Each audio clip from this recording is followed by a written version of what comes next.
let's talk about stamina and why we use stamina, the wording, and how much we have, and basically the life system of Grit.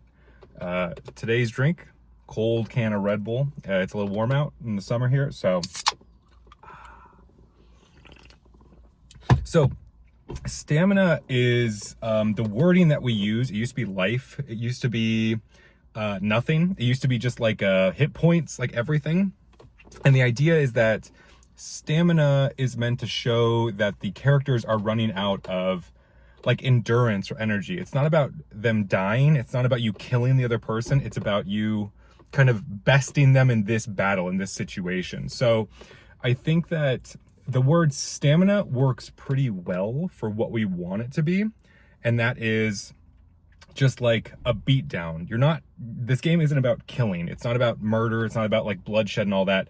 Although the game and like attacking somebody, right, has that connotation of like killing and murder and all that stuff. It's really more just about like, who's going to win in this fight? Who's going to win in this battle? And I think that stamina is perfect for that. So stamina is meant to be your life, like how you win and lose the game. And so the way that it came to be was it used to be life. It used to be hit points that you could think of in like a lot of other card games.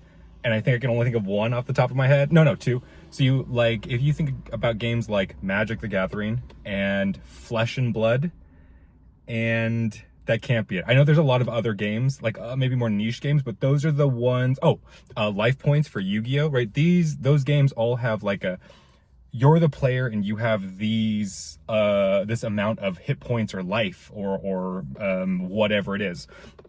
And when you lose all that, you lose. You're either killed or you're beat or whatever, and that's it. So that's what it started as. It started as you have 40 or 50 or 45 hit points or life, and that made the damage numbers a little bit different. It made blocking different because it started out in a way that was like, okay, if I hit you for 5 damage, how much do you want to block? Well, I'll block 2 damage, and this defense card happens to give me like draw a card or something. So it was more about like mitigating the amount of damage you took over the course of the game until you got to the end, and then like it was like an all-out defense, right? That's how it started. So that's how it started. Then it transitioned to the life system that we have kind of now, which is you have cards that sit somewhere, and once you lose all those cards, you lose the game or something like that, right? So it started with, we used to put the life or the health on the tenacity, and that represented how many tenacity spots you had. So you had like a life card, and it sat in one of the 6 tenacity places, and whenever you put a card into your tenacity, like in the rules of Grit now, you would place it on top of one of those life cards, and then you would know which position it is in. So you could like put it in any position you wanted to. And when you took a life, you flipped one of them face over, and it was random on which one that was, and it would have a when revealed effect. So like when revealed, if you have a calm hero in play or as your active hero, draw a card. If you have an angry hero in play, deal 3 damage to the enemy active hero. Like it'd be like that. And then it would have a passive effect, and that passive effect was really fun, and that was cool and like very like inspiring to work with. And the passive effect was essentially like when you place a card here or when you do something to this specific tenacity spot, depending on what that card was, you got to do something. So I think in basics, it was like when a angry card is placed on this spot, the next attack this turn deals +1 damage, +2 damage. And it kind of went from there, right? So that was really, really cool. It was really fun. It had a lot of really awesome ideas. And I know I want to take that idea and I want to take those cards that do that stuff, like that passive tenacity slots. And I know I want to put that in the adventure cooperative mode, which is way down the line. At least from now is way down the line. But that's an idea I've thrown to the back to say, hey, it'd be cool to have like a relic or some kind of like roguelike system where you go on an adventure, and at the end of that adventure, you like every battle you win or every random occurrence, you get to get one of these little relic cards that enhances a tenacity spot. So cool idea. That's for way later. So right now, right, we got rid of that because the complexity shot up. I believe I've said this before. I know I've said this before, but the complexity like skyrockets at the end of the game, and it just felt like very overwhelming because you had so many plays you could make, and every time it felt like suboptimal. Probably because, you know, like we're testing, we're not like looking to make the best possible play or turn. We're just testing all the cool features and cool things. So that had to go for the complexity of the game, because remember, this game is meant to be like your second step into trading card games, or trading card games, but like card games. You know, step one, play Pokemon, play maybe like Cookie Run Braveverse, which is a game that I'm very excited about, that is very simple. Play like One Piece, I think is also very, very simple. And then this game is like your step two. It's like, okay, well, I like what I did there, but I want more complexity. And this is where this game sits. But it's not Magic the Gathering, it's not Flesh and Blood, it's not I don't think Digimon's not that bad, actually. It's not Yu-Gi-Oh! Right? There's a bunch of steps, and this game is kind of in the middle towards the beginning. And so the amount of complexity we got out of that kind of life system was way too much for where the game is meant to be. So we transitioned to essentially stealing like a lot of the Bandai and Japanese card games, where you just have a life system of cards from your deck. And so you would, right now, how the game is you would take 5 cards off the top of your deck and you'd place them in a life zone, or we call it a stamina zone, stamina area, but it's essentially your life. And so every time you took a hit, a successful hit hit you, you would take one of those lives, you'd reveal it, and then you would put it into your hand. And that works as a comeback mechanic. It works as a strategic tool. If you look at your hand and you're like, well, if I had one more card in my hand, I could make a better play than if I didn't. You also then have a really clear idea of how the game is going from a glance, right? If I look at your life and I look at my life and you have 2 and I have 5, like we can generally get the idea of how the game is going. Obviously with the board state and all that, but it's a really clear indicator. And one of the biggest things to me is that you don't need an extra set of cards for it. I think this game is teetering on the edge of like, there's a little too many things going on, because you have 3 heroes you need to bring to a game. You have your armory deck, which has, technically you could have 5 to 10 cards, I think. We're playing with the rules on that. And you have your main deck, which comes out to about 40 to 50 cards, 40 something cards. But there's 3 different like sets of cards you need, and increasing that is not a good thing, right? It's 3 is already a lot. If it could be just 1 or like 2, that'd be amazing, but I know how I want the game to flow, and I think the armory deck is a necessary component of the game. And as well, I don't think life is a necessary component to add to the game, but rather to be a part of something else. So I think that's a really, really good spot to be in. I really like that. It works exactly how I'd expect it right now.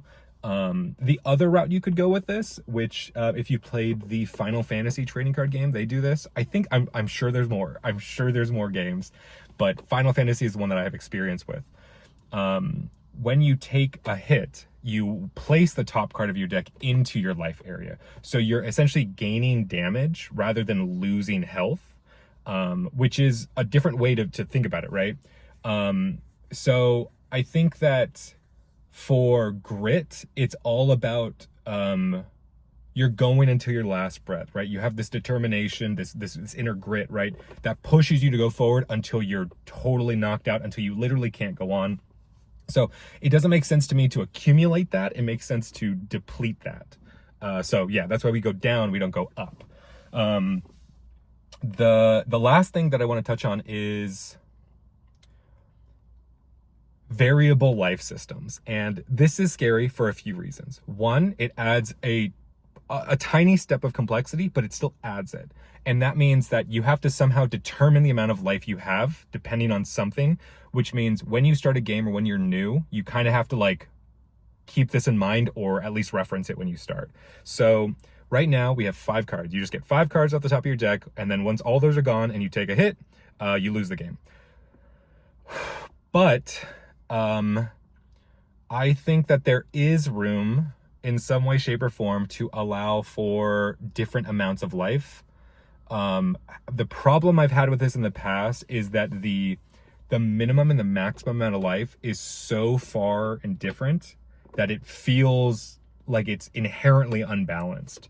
So, for example, we've tried this before when we used to have just like a total life pool, 50, 40, whatever, and I didn't really like it.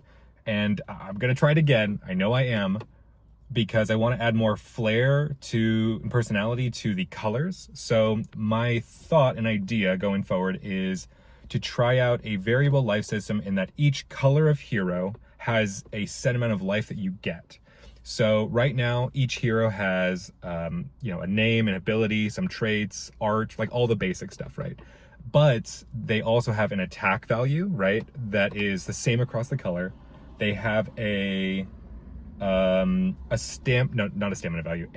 armor value, which is 3 across everybody, right? That doesn't change. And they also have a hand size value, and that is the same across the class. So the more they're the same, the better, because we can kind of just say, oh, I know this hero already. I'm picking an orange hero. They have 2 attack, 4 health, 3 armor. But I want to add maybe something else to that, and that's stamina value. How much stamina do they bring to your team to maintain themselves in battle? And I think it would work something like brave heroes come with 2 stamina, experienced heroes come with 2 stamina, angry and calm heroes come with 1 stamina, and then tricky and friendly heroes come with no stamina. And so essentially saying these people with very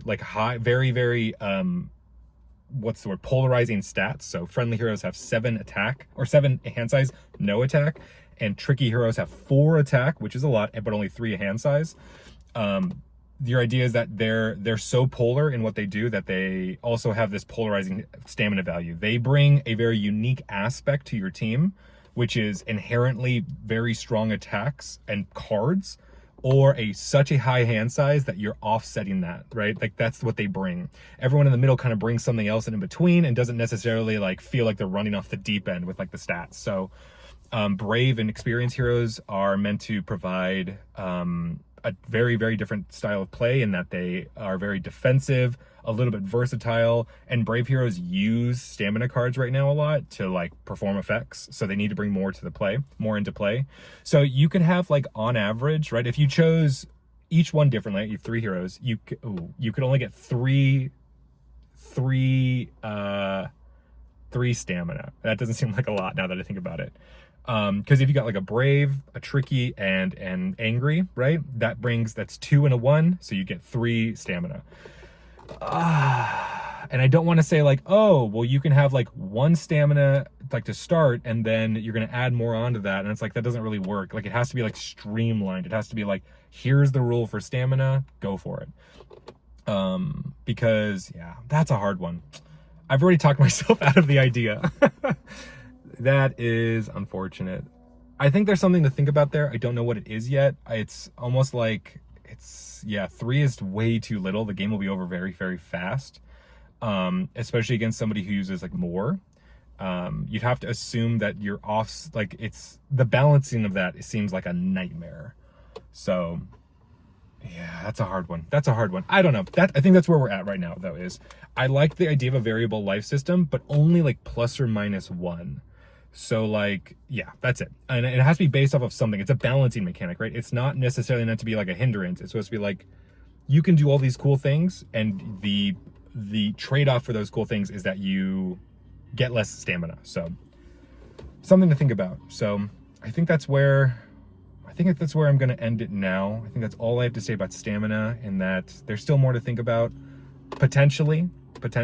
I just feel like 5 is maybe a little too specific, right? That's more of like Pokemon, right? Pokemon prize cards. So I don't know. So thank you for listening. Thank you so much if you made it this far in the video, and if you didn't, got him. Otherwise, have a great day, have a great night, have a great morning, weekend, work day, vacation, summer outing, winter outing, wherever you are, whenever you are in the world. And I hope to see you in whatever the next video is. So see ya.